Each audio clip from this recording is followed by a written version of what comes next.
Saludos, paz y bien en este día miércoles 21 de mayo del 2025. En esta quinta entrega o edición de Dimensión, Valores e Integridad Humana, la nueva enciclopedia de los días miércoles, con quien te habla José Contreras Oquendo. A través de la plataforma comunicacional que identifica a mi productor de MCN TV Internacional y todas las redes en las cuales se retransmitirá este programa en vivo, en caliente, en el momento que se suceda. Tras una programación que ya alcanzamos a 1.254 programas. Hoy traigo lo que ofrecí, lo que es para mí la palabra es una deuda y hay que cumplirla. Bolívar y la opinión pública. Hubo un hombre como R.J. Lovera de Sola, crítico, biógrafo e investigador histórico literario venezolano, que nació en Caracas en 1946 y formó parte de ese equipo que preparó la Northwestern University Library, es decir, en Evanston, Illinois, Estados Unidos, el banco de datos venezolano que posee el Instituto Autónomo de Biblioteca Nacional y de Servicios de Biblioteca. Actualmente es un hombre que es un biógrafo, ¿verdad? Investigador. Pero, ¿por qué lo traigo a él? Yo creo que ese es un hombre que hizo esta obra, de la cual me voy a referir, del Bolívar y la opinión pública, muy concreta, muy clara, y que para estos tiempos está sobre el contexto, está claro. Sin antes menos decirle lo siguiente. Los hombres de bien, cuando nos empezamos a formar, a educar y adquirir conocimiento de la verdadera historia nuestra, de nuestra patria, pero también cuando empezamos a formarnos para tener un plan, una propuesta, un proyecto de vida, llenos realmente de esa fuerza de fe y de confianza que las cosas las puedes lograr, se llama propósito. El libertador Simón Bolívar fue un hombre que puede ser considerado, sí, algunos lo distinguen como un hombre sobrenatural, de cualidades como pocos hombres que que han pasado en el mundo, en la trayectoria histórica y han dejado un legado en su pensamiento, en su obra, a través de siglos inclusive.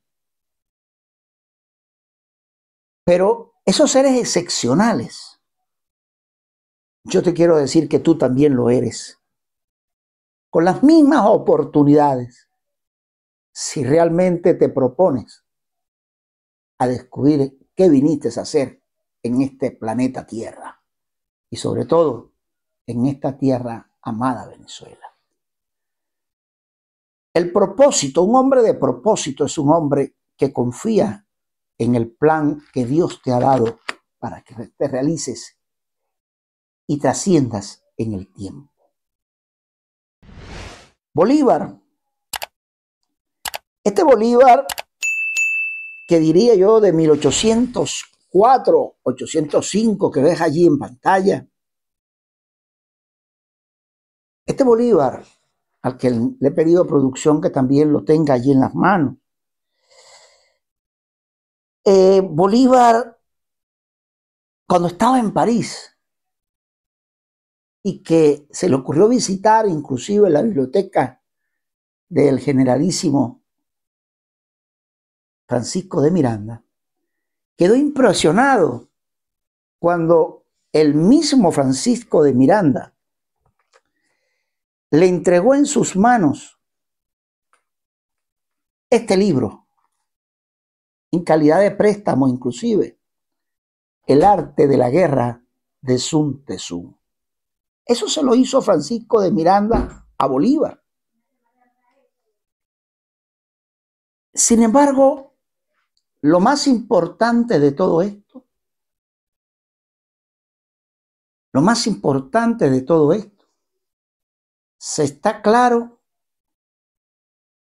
que Bolívar se fue formando en el tiempo.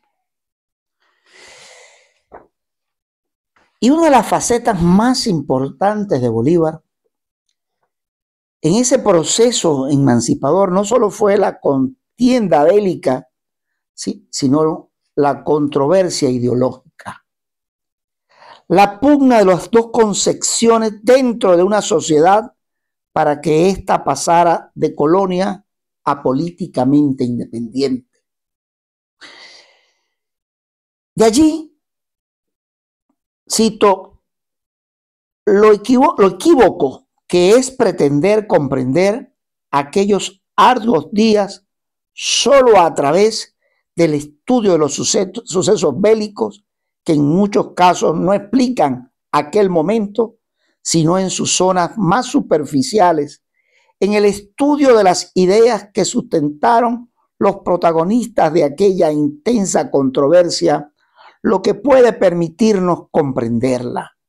Si no nos detenemos a examinar ese proceso, si seguimos los procesos de sus pasos, de sus actores, si no los observamos actuar en la plaza pública, en el parlamento o en el campo de la batalla, la hallaremos traduciendo en textos para la formación de la conciencia cívica, promoviendo periódicos, reuniendo bibliotecas para educación ciudadana o exponiendo teorías y principios para orientar el pensamiento y fortalecer las voluntades, siempre utilizando la imprenta para divulgar la buena nueva de la emancipación, como lo escribió el padre Garcés. Si yo me pongo a revisar cada vez que investigo y profundizo, me veo y tengo que pasar por la recepción que le hicieron a Francisco, que le hicieran a Francisco de Miranda en aquella época, allá en La Guaira. ¿Y por qué?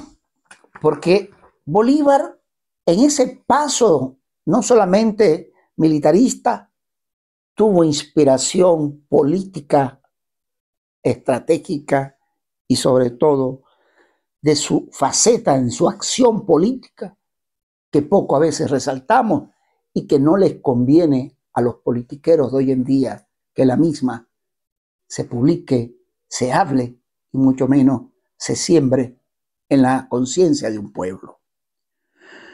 Como se ha señalado muchas cosas de Bolívar, del Libertador, para llevar adelante.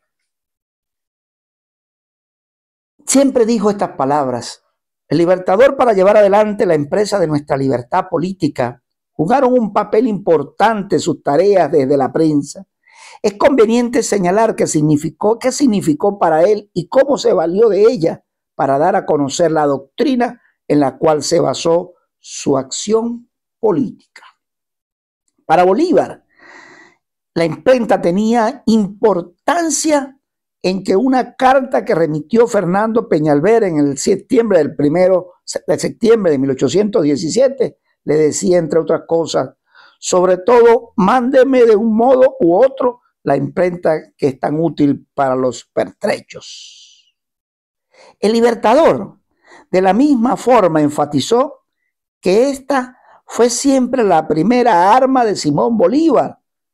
De ella ha salido y se incendió que ha de devorar la América. Y por ello se han comunicado al extranjero aquellos motivos para excitar la codicia, cuyos desengaños son tan sensibles.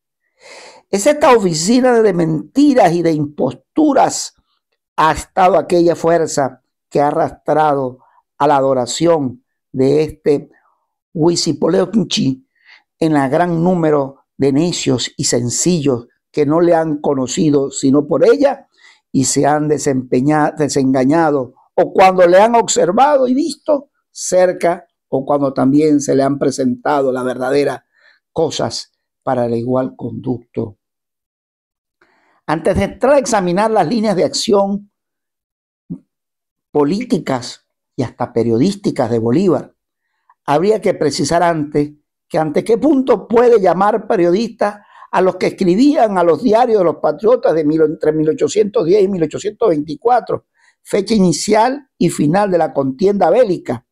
¿Hasta qué punto eran periodistas los que redactaban las columnas de los voceros patriotas durante aquellos convulsos años? ¿Cómo eran ellos? ¿Quiénes eran? ¿Cómo clasificar su acción desde el periódico o la Gaceta? Para responder estas preguntas, habría primero que señalar que en ningún momento se puede decir que fueron periodistas profesionales. Fueron articulistas naturales, hombres que escribían para defender la causa por la cual luchaban. De allí fueron periodistas vocacionales. Es por la labor que hicieron, fueron periodistas de combate, de partido, defendían una causa y fueron periodistas de opinión y no de información. Esto último es fundamental entenderlo para apreciar lo que dejaron por escrito y los periódicos que se editaron en aquel tiempo. Es esencial saber de la prensa que esa fecha no había logrado adelantos de nuestros tiempos y por fin que no se puede pedir objetividad en el testigo. Yo quiero decir algo bien claro en esta faceta de Bolívar. Lo que debe ser un verdadero periódico o un profesional de la opinión o de la información. No solo la poesía, el libertador conocimiento preciso de todo aquello que los periodistas denominan la cocina, es decir, la forma como se confecciona un diario. Tenía Bolívar también una concepción exacta de lo que debía ser una publicación periódica puesta al servicio a la causa que liderizaba. Hoy en día, los periodistas, los comunicadores, los hacedores de información, hasta los mismos que la transmiten, tienen en sus manos y debe ser un arma importante que es construir y contribuir a la lucha emancipadora de estos nuestros tiempos y no doblegarse en ningún momento a quienes desinforman o son tóxicos o dañinos que no contribuyen en nada. Vean en Bolívar el hombre que utilizó el periódico y la comunicación para fines positivos y grandes de la construcción emancipadora y de su vida como político, como el caso del Correo del Orinoco, el periódico del Libertador. Pero yo no puedo irme de este programa hoy sin dejar claro ese pasaje de esto que hoy narro, Bolívar ante la opinión pública. Alguien dijo esto y permítame leerlo. Bolívar estaba convencido que la opinión pública era el objeto más sagrado e indicaba la opinión es la fuente de los más importantes acontecimientos. Por ello se preocupaba tanto por que existiera libertad de expresión.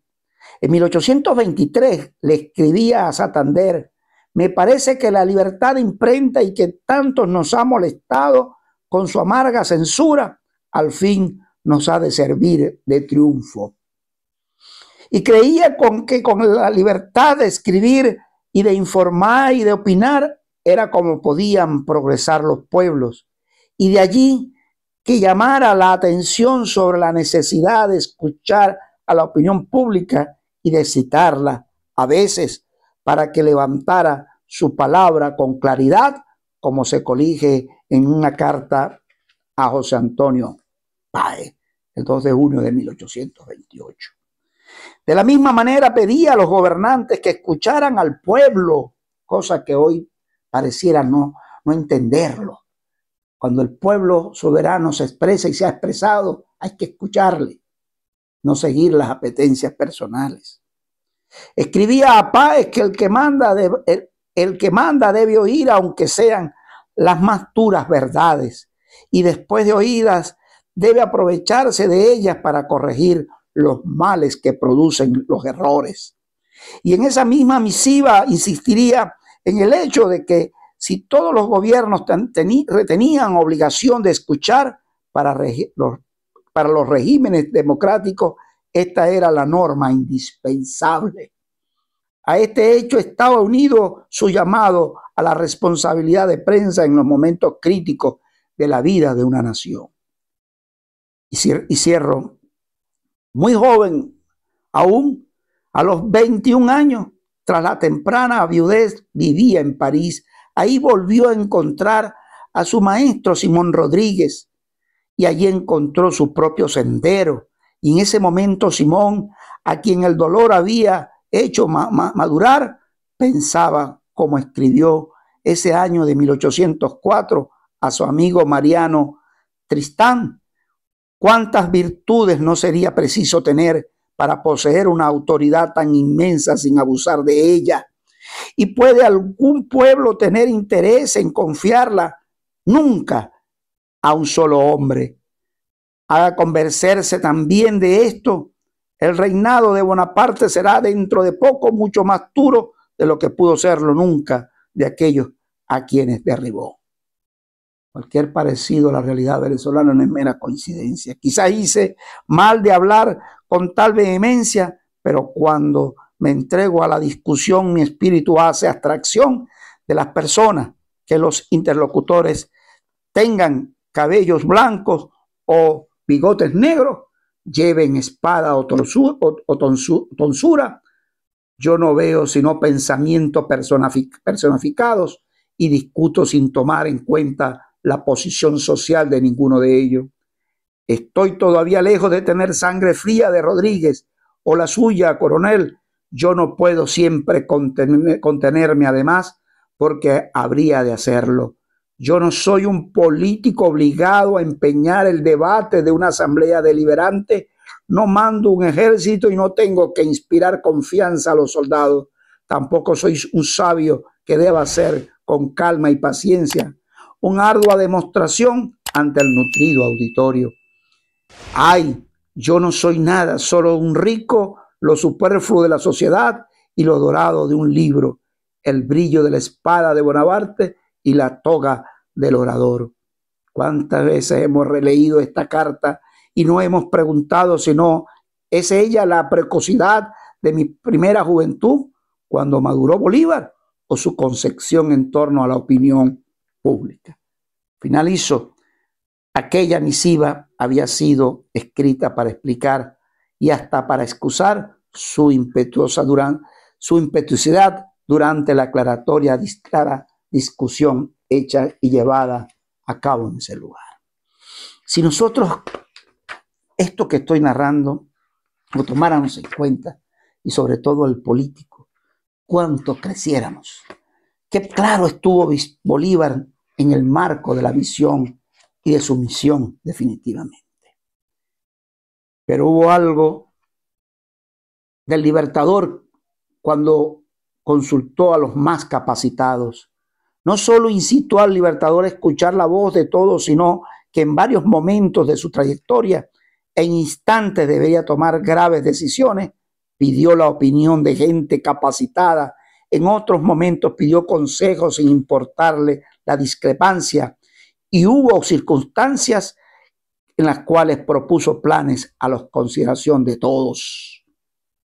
¿Qué primer caso de ellos debe considerar que llevó a cabo cuando el Libertador ocupó militarmente la ciudad de Caracas al final de la llamada de la campaña admirable? Bolívar estuvo claro en que otros mayores conocedores que él, y los respetó, les consultaba. No como los caudillos de estos días, o los politiqueros, o los aprendices de dictadores, que creen que son los únicos que conocen, y por eso erran y dañan a un pueblo. Bolívar estuvo muy claro en ese sentido en su conducta, en considerar y consultar a los más capacitados. Y cierro este programa de hoy con ese Bolívar político y su imagen. Simón Bolívar como político cuidó siempre lo que el lenguaje de nuestros días denominamos su imagen. Siempre fue fiel a la idea que se había formado de sí mismo y por ello desde el comienzo de su carrera militar escribe al presidente de Nueva Granada: cuando el territorio venezolano esté libre de enemigos, terminará entonces mi misión. Se celebrará la Asamblea Representativa de Venezuela, donde será nombrado el presidente de todos los estados. Esta misma asamblea se pronunciará sobre la unión de la Nueva Granada, y si no estuviera más aún sancionada, mi destino desde entonces será aquel que conduzcan nuestros invencibles soldados contra los enemigos de la independencia americana. Con la misma claridad de vocación y a la altura de sus 30 años ya no estaba diciendo quién es, ya estaba diciéndonos quién es. Desde esa fecha trabajaba con fidelidad por establecer una sociedad democrática. Él no era socialista como quisieron vender el innombrable Chávez o cualquiera de estos personeros. Él procuraba la democracia. Por ello, cuando semanas más tarde Caracas le concede el título de Libertador a Bolívar lo considera como el título más glorioso y satisfactorio, que es el cetro de todos los imperios de la tierra. Y desde esa fecha tuvo por único tribunal al pueblo, ya que para él la libertad fue fuego sagrado, por lo cual siempre trató de no pasar de los límites del poder que poseía. Fiel a sus principios básicos, encontramos en sus escritos una vez más con un profundo conocimiento de sí mismo. Y siempre fue celoso el Libertador con el tema que sería el Libertador, se sentía ciudadano.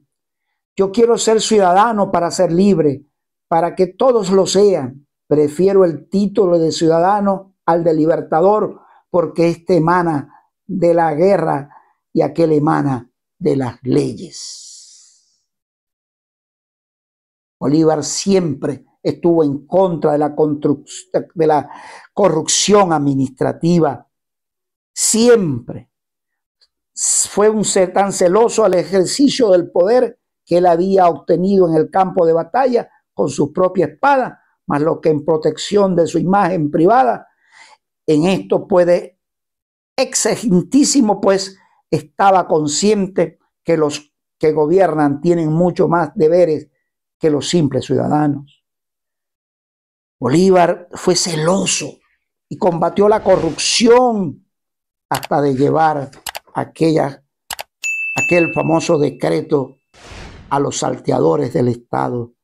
No nos debe llamar la atención el ciudadano exagerado que tuvo el Libertador de su personalidad pública. Así lo había porque conocía el viejo arraigo que en nuestros países tenían los hábitos de la corrupción administrativa, de lo cual hoy lo hacen en primer lugar los politiqueros que ejercen indignamente los cargos públicos. Así hacía porque conocía el viejo, porque ellos, en que sus actos públicos en contra de ella, nos recuerdan siempre a Bolívar terrible, el mismo del decreto guerra-muerte o del arca de acusación de Piar. Del mismo año que inicia el jefe supremo su carrera pública, desde el mismo momento en que toma sus manos de la rienda del poder, dará su primer decreto en cuestión. Y dijo así, y leo literalmente: considerando los ingresos de la renta del tabaco y disminuyan la sobremanera cada día, o que productos no equivalen a los ingresos de la renta de recibir a causa de los fraudes que hacen el tabaco, bien la malversación criminal alguna de los mismos empleados del ramo, y considerando que el delito es otro tanto más grave, cual la defensa común de la patria y la libertad, exigen sacrificios de todas las especies los buenos ciudadanos y más de sus bienes y la propiedad de cooperar con el sentimiento del ejército libertador, y que por contrario está execrado los defraudadores que utilizan tanto al Estado como pueden hacerlo los enemigos y privándole del auxilio más necesario a su defensa. lo que casi constituye el estado de esfera de traidores. Por lo tanto, he venido a decretar lo siguiente: todo aquel que fuera convenido en haber defraudado los caudales de la renta nacional de tabaco o vendiéndole clandestinamente fuera del estanco o dilapidándolo con robos y manejos ilícitos, serán pasados a las armas y embargados sus bienes para deducir los gastos del perjuicio que originaron. Esto cobra mayor vigencia en nuestros días, en nuestros tiempos. A tantos salteadores del Estado, de un lado como de otro. En la nueva Venezuela tenemos que pararnos sobre los dos pies firmes de la vida pública y política del Libertador y traer la conciencia en estos tiempos. Espero que te haya llenado y te haya dado un mensaje en mi programa de este día miércoles para seguir contribuyendo con el acervo y el crecimiento del acervo histórico, pero sobre todo despertar la conciencia del amor a una patria que debe venir de la patria de la Venezuela de lo posible. Dentro de los valores, la integridad, sobre todo los principios morales que debe tener el hombre que pueda conducir, o la mujer, los destinos de la nueva Venezuela. Hasta aquí los dejo. Y quiero dejar ya de fondo, en 3 minutos, que mi productor suba un excelente trabajo de la inteligencia artificial sobre grandes hombres, grandes venezolanos, zulianos, que por demás marcaron la huella histórica y que hoy te los traigo para que tú no solamente los recuerdas, sino puedas copiar el testimonio de vida de ellos y hagas como enseñanza para ti, para tus hijos, para esta y las nuevas generaciones, que el verdadero valor está en los principios, en el amor, el respeto y la admiración de esta tu patria amada. Como gozo permanente, el deseo de la libertad de la misma.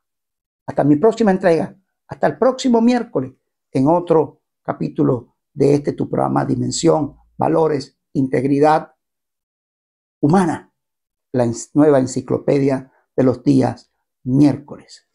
Te invito a que propongas a quién quieres que traiga como invitado de la historia que pueda tener como el gran perfil, el principal, el amor a la libertad, a la educación, a la enseñanza, al conocimiento y a los valores humanos para poder hacer crecer esta gran nación.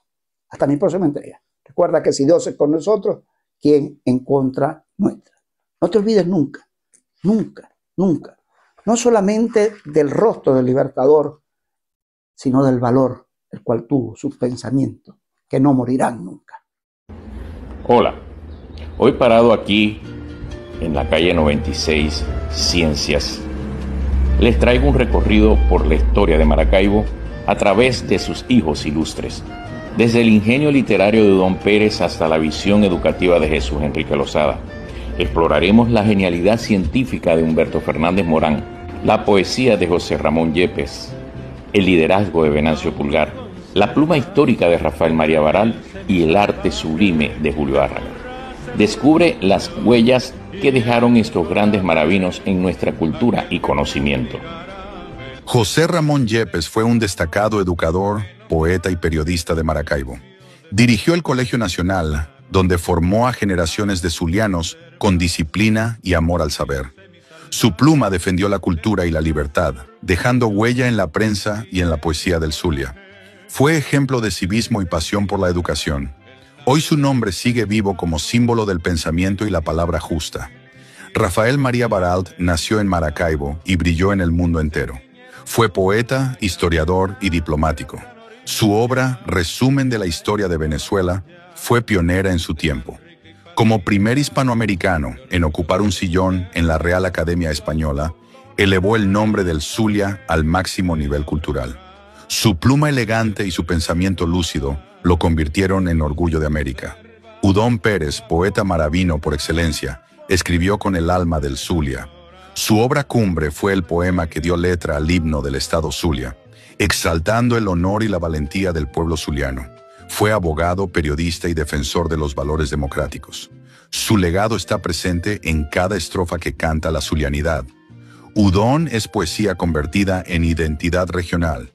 El general Venancio Pulgar fue un militar valiente y líder nato en los tiempos difíciles del siglo XIX. Gobernador del Zulia en varias ocasiones, defendió con firmeza la autonomía regional. Se enfrentó al centralismo y dejó una huella indeleble en la historia militar y política de Maracaibo. Su vida fue ejemplo de coraje y entrega por la tierra que amó hasta el final. Jesús Enrique Lozada fue un gran pensador, abogado y rector de la Universidad del Zulia. Humanista comprometido, defendió la autonomía universitaria y el pensamiento libre. Bajo su liderazgo se reabrió Luz, cerrada por la dictadura, sembrando una nueva era para la educación zuliana. Hoy su nombre vive en cada joven que cruza las puertas de la universidad que lleva su nombre. Julio Árraga fue el gran pintor del Zulia. Con su pincel retrató paisajes, costumbres y rostros del pueblo maravino. Maestro del color y la luz, capturó en sus lienzos el alma del lago, la fe mariana y la vida cotidiana del occidente venezolano. Su obra forma parte del patrimonio artístico de la nación. Árraga no solo pintó, también narró visualmente la historia del Zulia. Humberto Fernández Morán fue un genio científico nacido en Maracaibo. Inventó el bisturí de diamante, revolucionando la neurocirugía y la microscopía electrónica. Trabajó en la NASA, en Harvard y en la Universidad de Estocolmo, dejando su huella en la ciencia mundial. Fue ministro de Educación y soñó con un país guiado por el conocimiento.